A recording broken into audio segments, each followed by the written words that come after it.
Subscribe to our channel by clicking the subscribe button. Click the bell button and enjoy the latest uploads from our channel. کیا فرمایا؟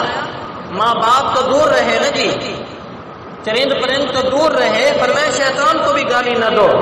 لا تسبوا الشیطان وتعوذوا باللہ من شرورہ.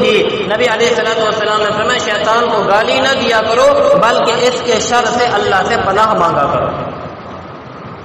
اسی لیے فرمایا کیا پڑھا کرو؟ اعوذ باللہ من الشیطان الرجیم فاذا قرأت القرآن فاستعذ باللہ من الشیطان الرجیم.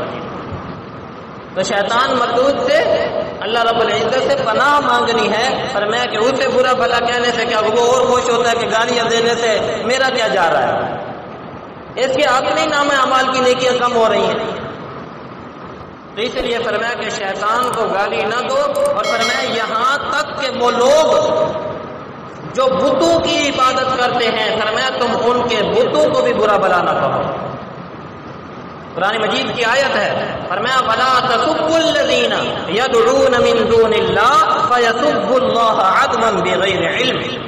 وہ لوگ جو اللہ کے کو چھوڑ کر غیر اللہ کی عبادت کرتے ہیں، فرمایا انہیں گالیاں مت دیا کرو اس لیے کہ وہ ناسمجھی میں پھر تمہارے اللہ کو گالیاں دیں گے، تمہارے رب کو گالیاں دیں گے. لازمی بات ہے نا، جب اٹیک ہوگا تو سامنے سے بھی کیا ہوگا؟ حملہ ہوگا. جب آپ حملہ کریں گے تو اٹیک تو ہوگا ہی صحیح. تو اس لیے فرمایا تم ان کے خداؤں کو برا نہ کہو، وہ تمہارے خدا کو برا نہیں کہیں گے، برا بھلا نہیں کہیں گے. جب تم ان کے خداؤں کو برا بھلا کہو گے تو تمہارے اللہ کو گالیاں دینا شروع ہو جائیں گے معاذ اللہ. اب مجھے بتائیے کہ جب شیطان سے لے کر کافر تک، چرند پرند سے لے کر مرغوں تک، سواریوں تک کو گالی دینے سے نبی علیہ الصلوۃ والسلام نے منع فرمایا ہو تو کسی مسلمان کو گالی دینا جائز ہے؟ بھائی اپنے بھائی کو، اپنی بہن کو، اپنی بیوی کو، اپنے بچوں کو، مسلمان کو گالی دینا کہاں سے جائز ہو سکتا ہے؟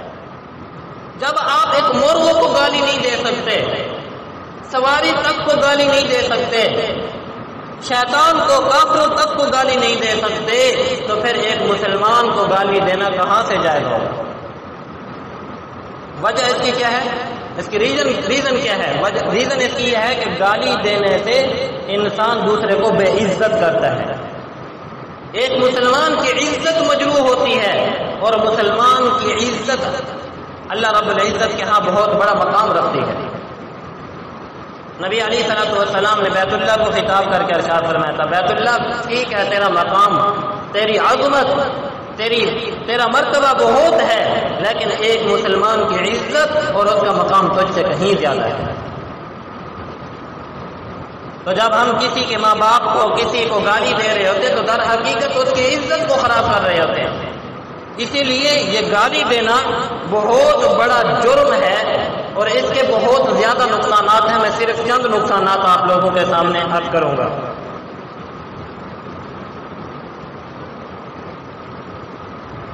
پہلا نقصان، نبی علیہ الصلوۃ والسلام نے ارشاد فرمایا کہ جو شخص گالی دیتا ہے در حقیقت اس کے ایمان کمزور ہے.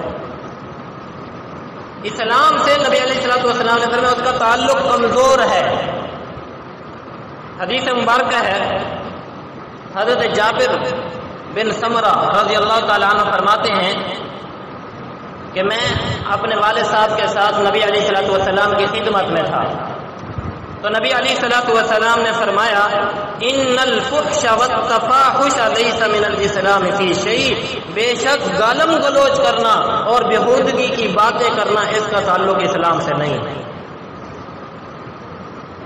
تو جو شخص بد زبان ہے، بد کلام ہے، ہر وقت زبان سے گالیاں نکلتی ہیں، گالم گلوچ نکلتی ہیں، بےہودگی کی باتیں کرتا ہے، تو نبی علیہ الصلوۃ والسلام کا فرمان سن لیجئے. نبی علیہ الصلوۃ والسلام نے فرمایا کہ ایسے شخص کا تعلق اسلام سے، کیونکہ بےہودگی تو اسلام سکھاتا ہی نہیں، اسلام نے تو بد کلامی نہیں سکھلائی. اس کا مطلب ہوا کہ یہ جو بد زبانی ہے، بد کلامی ہے، گالم گلوچ ہے، اس کا مطلب یہ ہے کہ اس کے اندر ایمان کی کمزوری ہے، ابھی اسلام سے صحیح معنوں میں اس کا تعلق نہیں جڑا ہے. بلکہ بعض اللہ والے تو فرماتے ہیں کہ اگر کسی شخص کا اندر دیکھنا ہو نا کہ اندر کا کیسا ہے تو اس کو غصے کے وقت دیکھو، کیونکہ غصے کے وقت اس کا اندر کھل کے سامنے آ جاتا ہے، پھر پتہ چلتا ہے کہ اس کے اندر کتنا کچھ بھرا ہوا ہے۔ اگر اچھائی بھری ہوگی تو غصے کے وقت میں اس کی زبان سے برائی نہیں نکلے گی، گالم گلوچ نہیں نکلے گی، بلکہ اچھائی ہی نکلے گی۔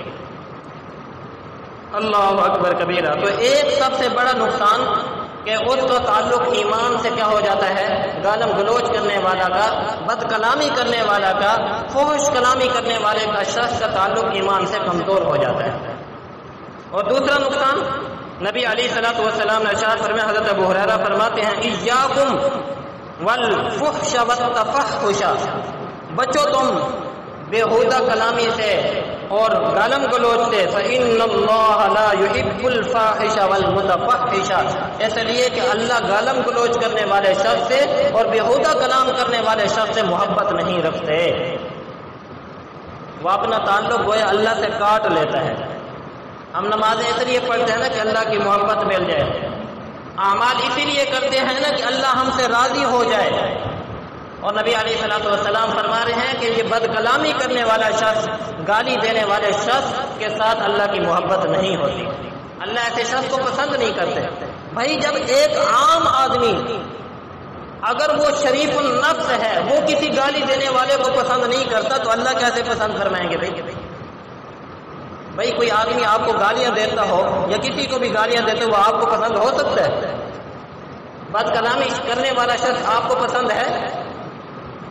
جب ایک عام آدمی کو پسند نہیں تو اللہ رب العزت کی ذات تو بڑی حیا والی اور اللہ رب العزت کی ذات تو بڑی کریم ذات ہے، وہ کیسے ایسے شخص کو پسند کر سکتی ہے جس کے اندر گالم گلوچ ہو؟ تیسرا نقصان نبی علیہ الصلوۃ والسلام نے ارشاد فرمایا کہ اس کی وجہ سے معاشرے کے اندر برائی پیدا ہوتی ہے۔ لڑائی جھگڑوں کی ابتدا کس سے ہوتی ہے؟ گالم گلوچ سے ہوتی ہے نا جی۔ کسی نے کسی کے بچے کو گالی دے دی، کوئی مار دیا، پھر لڑائی جھگڑے تک اور گالم گلوچ ہوتی ہے، پھر لڑائی جھگڑے تک نوبت پہنچتی ہے، ہاتھ گریبانوں تک پہنچتے ہیں اور پھر بڑھتے بڑھتے گولیوں تک، قتل تک نوبت جا پہنچتی ہے۔ حضرت انس رضی اللہ تعالیٰ عنہ فرماتے ہیں نبی علیہ الصلوۃ والسلام نے ارشاد فرمایا ما کان الفحش فی شیء قط الا شانہ، فرمایا کہ یہ گالم گلوچ تمہیں بدنما بنا دیتی ہے، تمہارے اوپر ایک بدنما دھبا لگ جاتا ہے جس کی وجہ سے تم گندے بنتے ہو اور تمہارے اندر یہ چیزیں پیدا ہوتی ہیں۔ اور فرمایا وَلَا كَانَ الْحَيَاءُ فِي شَيْءٍ قَطُّ إِلَّا زَانَهُ، فرمایا کہ حیا ایک ایسی چیز ہے جس کے اندر آتا ہے اس کی وجہ سے انسان خوبصورت بن جاتا ہے، اور کبھی بھی حیا دار آدمی، اچھا آدمی گالم گلوچ نہیں کرے گا۔ اور ایک اور نقصان نبی علیہ الصلوۃ والسلام نے فرمایا گالم گلوچ کرنے والا شخص منافق ہے۔ منافق کی نشانیاں نبی علیہ الصلوۃ والسلام نے بھی کچھ بیان فرمائی ہیں اور کچھ نشانیاں قرآن کے اندر بھی اللہ نے بیان فرمائی ہیں۔ ان کی مجموعی تعداد کوئی 5-6 ہے۔ ان تعداد میں ایک چیز نبی علیہ الصلوۃ والسلام نے ارشاد فرمایا، حضرت ابو امامہ باہلی رضی اللہ تعالیٰ عنہ اس روایت کے راوی ہیں، فرماتے ہیں نبی علیہ الصلوۃ والسلام نے ارشاد فرمایا والبذاء والبیان شعبتان من شعب النفاق، فرمایا بےہودہ کلامی اور بد کلامی، زبان سے گالم گلوچ کرنا، فرمایا یہ نفاق کے 2 شعبے ہیں جس کے اندر یہ پایا گیا گویا کہ وہ منافق ہے۔ اور بلکہ اس سے اور ایک صریح روایت ہے، نبی علیہ الصلوۃ والسلام نے حضرت عبداللہ ابن عمر رضی اللہ تعالیٰ عنہ فرماتے ہیں وَإِذَا خَاصَمَ فَجَرَ،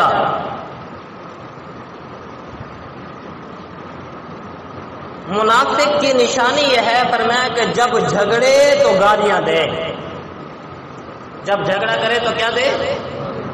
آج مجھے بتائیں ہمارا کوئی جھگڑا بغیر گالیوں کے ہوتا ہے؟ کوئی بھی جھگڑا ہو، گھر کے اندر ہو، گھر سے باہر ہو، کسی کے ساتھ بھی جھگڑا ہو تو گالم گلوچ کے بغیر تو ہمارا جھگڑا ہے ہی نہیں۔ اور نبی علیہ الصلوۃ والسلام کیا فرما رہے ہیں؟ فرمایا کہ منافق کی نشانیاں 4 نشانیاں حدیث مبارکہ کے اندر بیان فرمائی. ہمیں منافق کی نشانی ہے وَإِذَا خَاصَمَ فَجَرَ، جب جھگڑا کرے تو فرمایا کہ اس کے اندر کیا ہو، بکواسات کرتا ہو، گالیاں دیتا ہو. تو اس لیے فرمایا کہ یہ بھی گالی دینے کا نقصان ہے کہ انسان منافق کی لسٹ میں چلا جاتا ہے. اور ایک اور نشانی فرمایا کہ حدیث مبارکہ کا نقصان یہ ہے، فرمایا کہ ایسے شخص سے جو گالم گلوچ کرتا ہے اللہ ایسے شخص سے نفرت کرتے ہیں. حدیث مبارکہ میں ہے، حضرت ابو درداء رضی اللہ تعالیٰ عنہ فرماتے ہیں وَإِنَّ اللَّهَ لَيُبْغِضُ الْفَاحِشَ الْبَذِيءَ، فرمایا جو بیہودہ کلامی کرنے والا شخص ہے ایسے شخص کے ساتھ اللہ نفرت رکھتے ہیں. دنیا میں اس سے بڑا بد نصیب کوئی شخص ہے جس سے اللہ بھی نفرت کرتے ہیں. یہ تو انتہائی بری بات ہے نا کہ یہ بدبختی کی کائنات کا سب سے بدبخت یہ شخص ہے کہ جس کے ساتھ اللہ نفرت کرتے ہوں. فرمایا بیہودہ کلامی کرنے والے شخص سے اللہ رب العزت نفرت رکھتے ہیں. اور اسی طرح نبی علیہ الصلوۃ والسلام نے ارشاد فرمایا کہ یہ ایسا شخص کائنات کا بدترین شخص ہے کہ جس کے زبان کے شر سے، اس کے شر سے بچنے کے لیے لوگ اس کی عزت کرتے ہیں. اور کچھ لوگ ہوتے ہیں جو زبان کے بڑے بیہودہ ہوتے ہیں، تو ایسے شخص سے لوگ اس کی بد زبانی سے بچنے کے لیے اس کی عزت کرتے ہیں. اما عائشہ صدیقہ رضی اللہ تعالیٰ عنہ فرماتی ہیں کہ ایک شخص دور سے آ رہا تھا، نبی علیہ الصلوۃ والسلام نے فرمایا کہ یہ شخص اپنے قوم کا سب سے بدترین اور ذلیل آدمی ہے. اما فرماتی ہیں جب وہ قریب آیا اور اس نے اجازت چاہی اندر داخل ہونے کی، تو نبی علیہ الصلوۃ والسلام نے فرمایا کہ اسے اندر آنے کی اجازت دے دو. اب جب اندر داخل ہوا تو نبی علیہ الصلوۃ والسلام نے اس سے بڑی نرم گفتگو فرمائی. جب چلا گیا تو اماں فرماتے ہیں مجھے بڑی حیرانگی ہوئی کہ آپ فرما رہے تھے کہ یہ قوم کا بدترین اور ذلیل آدمی، اور پھر آپ کی گفتگو اس کے ساتھ اتنی اچھی. تو میں نے سوال کیا یا رسول اللہ یہ کیا ماجرا ہے، آپ نے اس کے ساتھ ایسے کیوں گفتگو کی؟ فرمایا ان شر الناس من ترکہ الناس اتقاء فحشۃ، فرمایا کہ کائنات کا بدترین شخص وہ ہے کہ لوگ اس کی بد کلامی کی وجہ سے اسے چھوڑ دیں، یعنی اس کی عزت اس لیے کرتے ہیں. یہ شخص ان فرمایا کہ بدترین شخص ہے. اور یاد رکھیے کہ یہ بد کلامی جو ہے، یہ گالی گلوچ کرنا، یہ آپ کی نیکیوں کو ضائع کر دیتا ہے. ہمارے پاس تو پہلے ہی نیکیوں کا ذخیرہ نہیں ہوتا نا جی، اگر کچھ ہیں بھی صحیح تو وہ بھی چلی جاتی ہے. ایک مرتبہ نبی علیہ الصلوۃ والسلام نے صحابہ سے پوچھا میرے صحابہ مجھے یہ بتاؤ کہ سب سے زیادہ کنگال، سب سے بڑا فقیر کون ہے؟ کسی نے کہا یا رسول اللہ وہ شخص ہے جس کے پاس کھانے کو کچھ نہ ہو. کسی نے کہا یا رسول اللہ وہ شخص ہے جس کے پاس صبح کا ہو تو شام کا نہ ہو. کسی نے کہا یا رسول اللہ جس کے پاس نہ کھانے کو ہو، نہ پینے کو ہو، نہ پہننے کو ہو. فرمایا نہیں، سب سے بڑا فقیر وہ شخص ہے جو نیکیوں کا انبار لے کے قیامت کے دن اللہ کے دربار میں حاضر ہوگا، لیکن اس کی نیکیاں ایسے ضائع ہوگی کہ اس حال میں کھڑا ہوگا کہ اس کے پاس ایک بھی نیکی نہیں ہوگی بلکہ گناہوں کا بوجھ اس کے سر کے اوپر لاد دیا جائے گا. صحابہ نے پوچھا یا رسول اللہ وہ کون شخص ہے؟ فرمایا کہ وہ شخص ہے جس نے کسی کو کوئی گالی دی ہوگی، کسی کو برا بھلا کہا ہوگا، کسی کا حق ضائع کیا ہوگا. قیامت کے دن اللہ اسے کھڑا کریں گے، وہ حق والے آئیں گے، یا اللہ اس نے مجھے گالی دی تھی، اس کی نیکیاں اٹھا کر اس کے پلڑے میں ڈال دو، اس کی نیکیاں اٹھا کر اس کے پلڑے میں ڈال دو. ڈالتے ڈالتے جائیں گے، نیکیاں ختم ہو جائیں گی، اللہ حق والے باقی ہیں، ایک کی نیکیاں ختم ہو چکی ہیں، فرمایا ان کے گناہ اٹھا کر اس کے سر کے اوپر ڈال دو. تو گالم گلوچ کرنا، برا بھلا کہنا اپنی نیکی کو برباد کرنے کے مترادف ہے. اس لیے کسی کو برا بھلا نہ کہا کریں کہ اس کی وجہ سے آپ کی نیکیاں بھی ضائع ہوتی ہیں. اور ایک اور حدیث مبارکہ میں ہے نبی علیہ الصلوۃ والسلام نے ارشاد فرمایا، حضرت ابو ہریرہ اس روایت کے راوی ہیں، فرمایا والبذاء من الجفاء والجفاء فی النار. فرمایا کہ یہ فحش گوئی کرنا، یہ گالم گلوچ کرنا، یہ بد اخلاقی ہے اور بد اخلاقی انسان کو جہنم میں لے جاتی ہے. اور ایک اور حدیث میں ہے، حضرت عیاش مجاشعی رضی اللہ تعالیٰ عنہ اس روایت کے راوی ہیں، فرماتے ہیں کہ ایک مرتبہ نبی علیہ الصلوۃ والسلام جہنم کا تذکرہ فرما رہے تھے اور فرمایا کہ جہنم میں 5 قسم کے لوگ جائیں گے. ان 5 قسم کے لوگوں میں فرمایا وَالشِّنْقِيرَ الْفَحَّاشِ، کہ ان 5 قسم کے لوگوں میں ایک شخص وہ بھی ہے کہ جو بد زبان ہوگا، گالم گلوچ کرتا ہوگا. اب مجھے بتائیے، گالی آج ہمارے معاشرے کے اندر عام ہو چکی ہے. زبان زبان پہ گالیاں، بات بات پہ گالیاں ہم دیتے ہیں. میں نے جیسے شروع میں یہ بات عرض کی کہ اب تو فیشن کے طور پر گالیاں ہونے لگی ہیں. فیشن کے طور پر دوست سے ملتا ہے تو ملتے ہوئے کیا کرتے ہیں؟ گالیاں دیتے ہیں. اللہ معاف کرو. میں ایک تو یہ ہوتا ہے نا کہ کسی کے ساتھ لڑائی جھگڑا ہو، اگر کہ اس میں بھی گالی دینا جائز نہیں، جیسے میں نے آپ لوگوں کو حدیث مبارکہ سنائی. لیکن اس کے ساتھ اگر محبت کا تعلق ہے، دوستی کا تعلق ہے، وہاں گالم گلوچ کا کیا مقصد ہے؟ اور پھر بے جان چیزوں کو گالی دینا. مائیں اپنے بچوں کو گالیاں دیتی ہیں، باپ اپنے بچوں کو گالیاں دے رہے ہوتے ہیں، جانوروں کو گالیاں دے رہے ہوتے ہیں. تو خدارا اپنی زبانوں کو اچھا رکھیں. نبی علیہ الصلوۃ والسلام نے ارشاد فرمایا کہ انسان کی من حسن الاسلام ترکہ ما لا یعنی، اسلام کی خوبصورتی یہ ہے کہ انسان کو وہ بد کلامی سے، بیہودگی سے، لا یعنی چیزوں سے روک دیتی ہے. یہ کیسے ہو سکتا ہے کہ مسلمان ہو اور بیہودہ زبان ہو؟ ایسے نہیں ہو سکتا. اس لیے اپنی زبانوں کو کنٹرول رکھا کریں. ہماری زبان سے کسی کے لیے کوئی گالی نہ ہو، کسی کے خلاف کوئی برا بھلے کے الفاظ نہ ہو. ہر وقت ہماری زبان سے اچھے الفاظ نکلنے چاہیے. دعا ہے اللہ رب العزت ہم سب کو سمجھنے کی اور عمل کرنے کی توفیق نصیب فرمائے. وآخر دعوانا الحمدللہ رب العالمین. Subscribe to our channel by clicking the subscribe button. Click the bell button and enjoy the latest uploads from our channel.